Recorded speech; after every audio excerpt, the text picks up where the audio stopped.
Hello అండి, welcome back to my channel. నేను మౌనిక.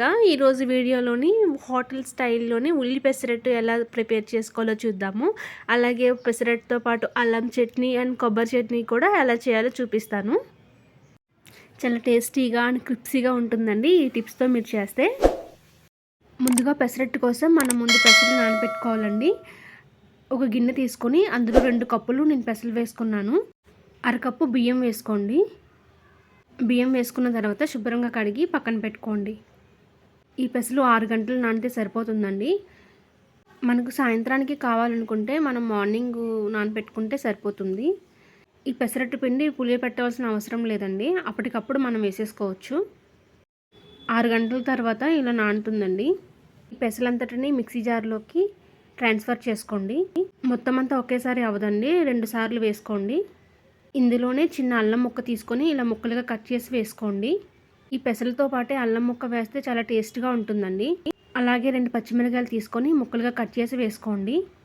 అల్లం పచ్చిమిర్చి ఇలా ఒకసారి వేస్తే సరిపోతుందండి, రెండో దానికి వేయవలసిన అవసరం లేదు. ఒక చిన్న గ్లాస్తోని వాటర్ వేసుకోండి. ఇలా మెత్తగా గ్రైండ్ చేసుకోండి. ఈ కన్సిస్టెన్సీ అయితే మనకు సరిపోతుంది దోశ వేసుకోవడానికి. ఇందులోనే స్పూన్నర సాల్ట్ వేసుకొని చిటికెడు పసుపు వేసుకోండి. పసుపు వేసుకోవడం వలన దోశలు మంచి కలర్ వస్తాయి. ఇప్పుడు మనం అల్లం చట్నీ ప్రిపేర్ చేసుకుందామండి.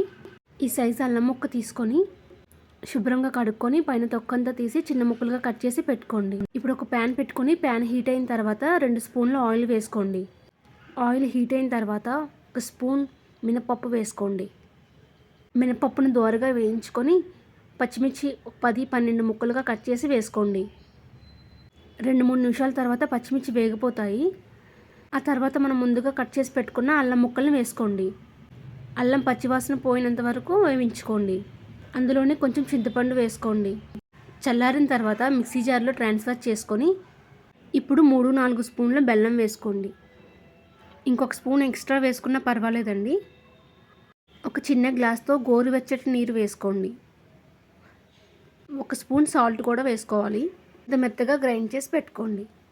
ఇప్పుడు జీలకర్ర, ఆవాలు, ఎండుమిరపకాయలు, కరివేపాకు వేసి తాలింపు పెట్టుకోండి. ఇప్పుడు కొబ్బరి చట్నీ ప్రిపేర్ చేసుకుందాము. ప్యాన్ పెట్టుకొని ప్యాన్ హీట్ అయిన తర్వాత 2 స్పూన్లు ఆయిల్ వేసుకోండి. ఆయిల్ హీట్ అయిన తర్వాత 1 కప్పు కొబ్బరి ముక్కలు వేసుకోండి. కొబ్బరి ముక్కల్ని 3-4 నిమిషాలు వేయించుకోండి. ఇందులోనే 10-12 పచ్చిమిర్చి చిన్న ముక్కలుగా కట్ చేసి వేసుకోవాలి. మొత్తం అంతా ఒకసారి కలుపుకోండి. 3-4 నిమిషాల తర్వాత పచ్చిమిర్చి మొత్తం వేగిపోతాయండి. ఇదే టైంలో 1 స్పూన్ పచ్చిశనగపప్పు వేసుకోండి. మొత్తం కలిసేలాగా ఒకసారి కలుపుకోండి.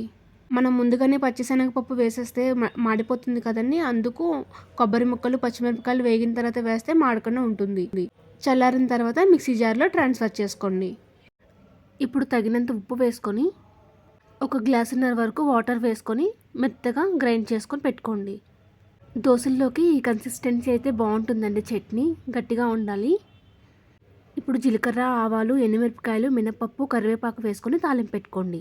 ఇప్పుడు మనం పెసరట్లు వేసుకుందామండి. ముందుగా చిన్నగా కట్ చేసుకున్న ఉల్లిపాయ ముక్కలను, జీలకర్రని పక్కన పెట్టుకోండి.